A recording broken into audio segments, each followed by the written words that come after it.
एक गांव में राजू नाम का एक किसान रहा करता था। उसके पास एक छोटी सी जमीन थी जिसमें वहां खेती किया करता था। उसके पास जो भी था वह उसे संतुष्ट था। राजू की परिवार में उसकी पत्नी और 2 बच्चे थे।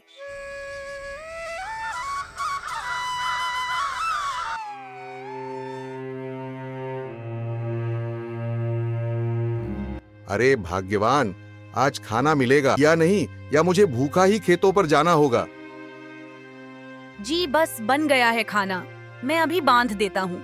ठीक है, जब तक तुम खाना बंदो मैं गौशाला से बैल को ले आता हूँ।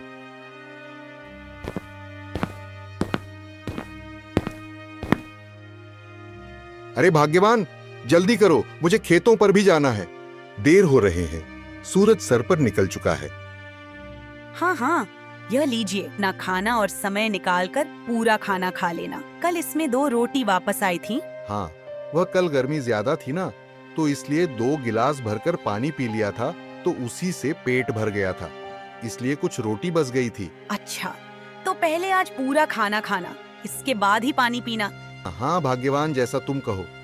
अच्छा, तो मैं चलता हूँ। फिर राजू अपने बैल को लेकर अपने खेतों के लिए निकल गया। खेतों पर पहुंचकर राजू ने काम शुरू कर दिया। कुछ ही देर में बैल चलते चलते थक कर जमीन पर बैठ गया। अरे बैल, क्या हुआ तुम्हें? तुम ऐसे क्यों बैठ गए? लगता है तुम थक गए हो। अब तुम भी बहुत बुरे हो चुके हो ना, और इतनी कड़ी धूप में चल कर थक गए होंगे। चलो कोई नहीं, तुम यहीं पर आराम करो, बाकी का खेत में जोत लेता हूँ। राजू अकेले ही खेत जोतने लगता है। खेत जोतने के बाद राजू अपने बैल को लेकर घर चला जाता है। राधा, आज खेतों पर हमारा बैल थक कर गिर गया था। अब उसकी खुराक पहले से और ज्यादा करनी होगी, वह बहुत कमजोर हो गया है। अजी, खुद के खाने का तो ढंग से ठिकाना नहीं, अब इस बैल को कहाँ से खिलाए? आप इस बैल को बेच क्यों नहीं देते? वैसे भी अब यह बुरा हो गया है, यह अब हमारे किस काम का? नहीं राधा, मैं इस बैल को नहीं बेचूंगा। मैंने छोटे से इसको अपने बेटे की तरह पाला है। यह भी हमारे परिवार की तरह है। अब यह बूढ़ा हो चुका है, तो इसकी स्थिति पर मैं इसको बेच दूं, ऐसा अभी नहीं हो सकता। ऐसे अगली सुबह फिर राजू खेतों पर अपने बैल के साथ निकल जाता है। राजू खेतों का सारा काम निपटा करके घर को जाता है। इसी गांव में एक जमींदार भी रहता था जो अपने खेतों की जुताई गांव के गरीब किसानों से करवाता था। उसके पास बहुत सारे खेत थे। हाल ही में उसने गांव से थोड़े से दूर एक खरीदा था जिसकी उसे जुताई करवानी थी। अगली सुबह जमींदार राजू के खेतों के पास से गुजर रहा था, तो भी वह राजू को खेतों में काम करते हुए देखता है। हीरा, बस थोड़े दिनों की और मेहनत है। एक बार हमारे खेत की जुताई हो जाए, फिर तुझे बस आराम ही करना है। बस थोड़ा सा और मेरा साथ दे दे। अरे ये राजू तो बहुत मेहनती किसान है, मुझे अपने गांव से थोड़ा सा दूर वाले खेत की जुताई का काम इसे ही दे देना चाहिए।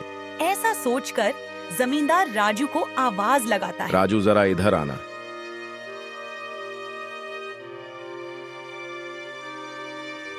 राजू, मुझे तुमसे कुछ काम है। अभी हाल ही में मैंने नया खेत खरीदा है जो गांव से थोड़ा सा दूर है। क्या तुम उस खेत की जुताई कर पाओगे? मैं तुम्हें इसके 2000 दूंगा। ठीक है जमींदार साहब जी, मैं आपका खेत जोत दूंगा। बताइए, मुझे कब से आपका खेत जोतना होगा? तुम कल सुबह से ही खेत की जुताई पर लग जाना। इस तरह अगली सुबह राजू अपने बैल के साथ जमींदार के खेतों पर जुताई के लिए चला जाता है और वहाँ जुताई करता है। वहाँ की जमीन थोड़ी सख्त थी, इस वजह से राजू और उसकी बैल को ज्यादा मेहनत करनी पड़ रही थी। अरे यह जमीन तो बहुत सख्त है, बहुत मेहनत लग रही है इसकी जुदाई में। यह जमींदार साहब ने मुझे कहाँ फंसा दिया हीरा। तू भी सोचता होगा ना कि यह राजू कितना चालाक है।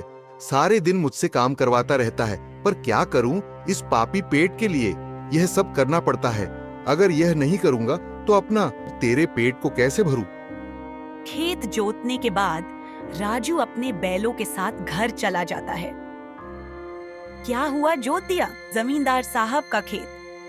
हाँ, आधा जोत दिया है और आधा रह गया है, कल तक पूरा हो जाएगा। चलिए, अच्छा है, इससे कुछ पैसे तो आएंगे घर में। हाँ राधा, इस बार मैंने सोचा है कि जमींदार साहब के पास से जो पैसे आएंगे उससे मैं गौशाला की मरम्मत करवाऊंगी। गौशाला में जगह जगह से छेद हो गया है, जिससे बारिश में छेद से पानी टपकता है। हाँ ठीक है जी, आप अपनी गौशाला की सबसे पहले मरम्मत ही करवा लेना, हम बाद में अपनी देखेंगे। अगले सुबह राजू अपने बैल के साथ जमींदार के खेतों को जोत रहे थे। हल खेतों में अटक जाता है। अरे ये हल कैसे अटक गया? आखिर क्या चीज है जो यहाँ इस हल को अटका रही है? जब आहा थोड़ी जुदाई करता है तो एक पुराना संदूक है। राजू ने संदूक को बाहर निकाला और देखा उसमें बहुत सारे सोने के सिक्के थे। राजू यह देखकर बहुत खुश होता है और वह संदूक को लेकर घर चला जाता है। जी, इतने सारे सोने के सिक्के, यह तो बहुत ही सुंदर दिख रहे हैं। हम तो अमीर हो गए, अब हमें किसी चीज की कमी नहीं रहेगी। इन सोने के सिक्कों को बेचकर हम अपनी सारी जरूरतें पूरी कर सकेंगे। नहीं राधा, मैं ऐसे नहीं कर सकते। यह सोना हमारा नहीं है, ये जमींदार साहब के खेतों से मिला है। यह जरूर हमसे पहले जो इस धरती पर राजा रहते थे, उन्हीं राजा महाराजा का छुपाया हुआ सोना होगा। जो हमें मिला है यह हमारा खजाना नहीं है, यह सरकारी खजाना है। इसे हमें सरकार को देना होगा। आप बनते रहिए दानी। अगर आप ऐसे ही दानी बनते रहे ना, तो आप जिंदगी में कभी अमीर नहीं बन पाएंगे। जिंदगी भर यूं खेती बाड़ी करते रहना और यह सुखी दाल रोटी खाते रहना। राधा, बेईमानी के पैसे से तो अच्छा ये दाल रोटी ही है, जो कम से कम इसे खाकर हमें अच्छे से नींद तो आती है। अगर बेईमानी के पैसे की खाएंगे तो क्या भला हमें आ पिएगी। और तुम इस बात को हमेशा याद रखना, बेईमानी का पैसा कभी भी नहीं फलता। ये खजाना सरकार का है, इस खजाने पर केवल सरकार का हक है। मैं कल ही इसे जमींदार जी को देकर आऊंगा। लो कर लो बात, हाथ को आए मगर मुंह नहीं लगे। अगले सुबह राजू संदूक को लेकर जमींदार के पास जाता है। जमींदार को सारी बात बताता है। जमींदार राजू से बहुत खुश होता है। वाह राजू, तुमने आज साबित कर दिया कि तुम सच में बहुत ईमानदार किसान हो।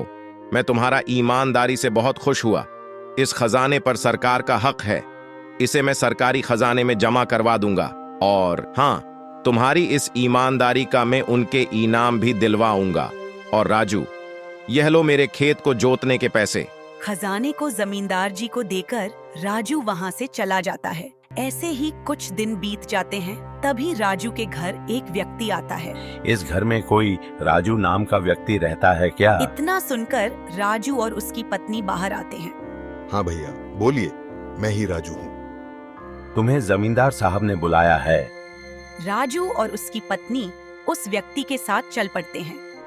वहाँ पर राजू देखता है कि जमींदार साहब कुछ लोगों के साथ खड़े थे। राजू, तुम सच में बहुत ईमानदार व्यक्ति हो। जमींदार साहब ने बताया कि कैसे तुमने ये सारा खजाना लाकर इन्हें दे दिया। ये सरकारी खजाना तुमने ढूंढा है, इसलिए तुम्हें इसका इनाम मिल रहा है। ये लो कुछ सोने के सिक्के, इससे तुम्हारा जीवन अच्छा सुधर जाएगा।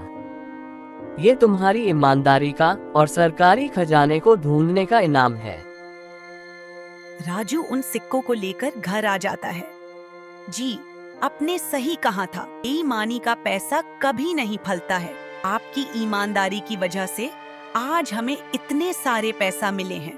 सच में आपको पाकर मेरा जीवन धन्य हो गया है। उन पैसे से राजू ने अपनी झोपड़ी को हटाकर एक सुंदर सा घर बनवाया। ऐसे कुछ महीने बीत जाने के बाद राजू की फसल भी अच्छी पककर तैयार हो गई। राजू ने सारी फसलों की कटाई की और उन फसलों को बेचकर काफी अच्छा मुनाफा कमाया। अब राजू का नाम गांव के अमीर परिवारों में आता था। अपनी मेहनत और ईमानदारी के वजह से राजू ने वह सब कुछ हासिल किया जो एक अच्छा जीवन व्यापक करने के लिए जरूरी है।